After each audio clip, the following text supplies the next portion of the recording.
రంగారెడ్డి జిల్లా బాలాపూర్ శివాజీ చౌక్ వద్ద ఛత్రపతి శివాజీ మహారాజ్ 391వ జయంతి వేడుకలు అత్యంతం కన్నుల పండుగగా సాగింది. ఈ కార్యక్రమంలో మహేశ్వరం నియోజకవర్గం బీజేపీ ఎమ్మెల్యే అభ్యర్థి అందెల శ్రీరాములు యాదవ్, భారత జాగృతి రాష్ట్ర అధ్యక్షులు కొలెన్ శంకర్ రెడ్డి, స్థానిక కార్పొరేటర్లు, బీజేపీ నాయకులు, బాలాపూర్ గ్రామ యువకులు ఈ కార్యక్రమంలో పాల్గొని ఛత్రపతి శివాజీ విగ్రహానికి పూలమాలలు వేసి ఘనంగా నివాళులు అర్పించారు. అనంతరం ఛత్రపతి శివాజీ మహారాజ్ భారతదేశానికి చేసిన సేవను ఉద్దేశించి ప్రసంగించారు. ప్రతి ఒక్క యువకుడు శివాజీ లాంటి లక్ష్యంతో హిందుత్వం కోసం పాటుపడాలంటూ కోరారు. అనంతరం యువకులు బాలాపూర్ శివాజీ చౌక్ నుండి అల్మాజ్గూడ శివాజీ విగ్రహం వరకు భారీ బైక్ ర్యాలీ నిర్వహించారు.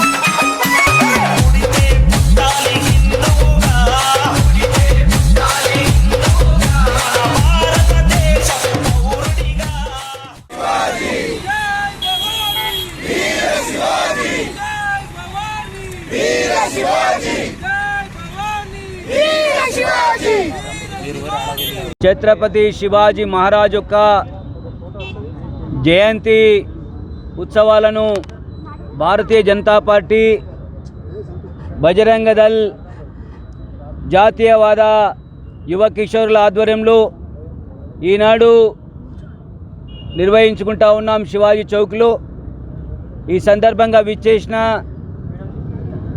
శ్రీరాములు యాదవ్ గారు, జోరల ప్రభాకర్, పోరెడ్డి శ్రీనివాస్ రెడ్డి, నవార్ శ్రీనివాస్ రెడ్డి, సంపత్ రెడ్డి, లక్ష్మారెడ్డి, మోతీలాల్, మంగ్యా నాయక్, శేఖర్ రెడ్డి, రవి, రాజశేఖర్ గారు, అనేక మంది, ప్రతి ఒక్కరికి పేరు పేరున అన్యదా భావించొద్దు.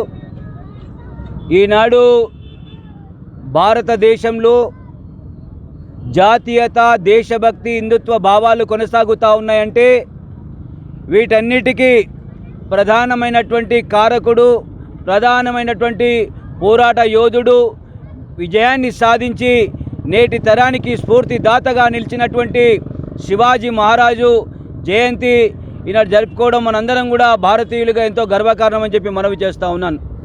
శివాజీ గారు 1630లో పుట్టి 1680లో 51 సంవత్సరంలోనే వారు ప్రాణాలు కోల్పోయారు.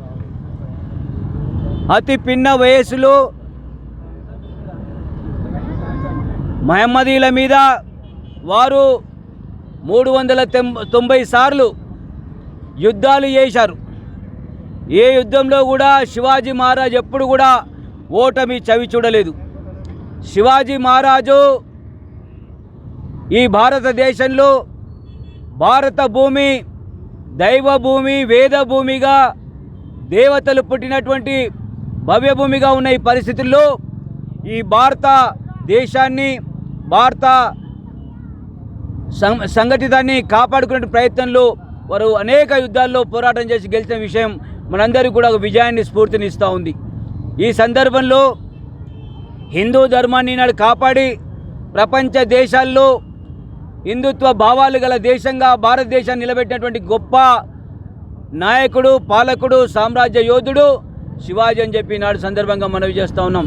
శివాజీ మహారాజు గారికి వారికి ఉన్న దైవభక్తి, దేశభక్తికి, జాతీయత భావానికి చివరికి మాతా దుర్గామాతనే వారికి ప్రత్యక్షంగా వారికి దర్శనం ఇచ్చి వారికి ఆయుధాన్ని బహుకరించినటువంటి సంఘటన మన కళ్ళ ముందుంది.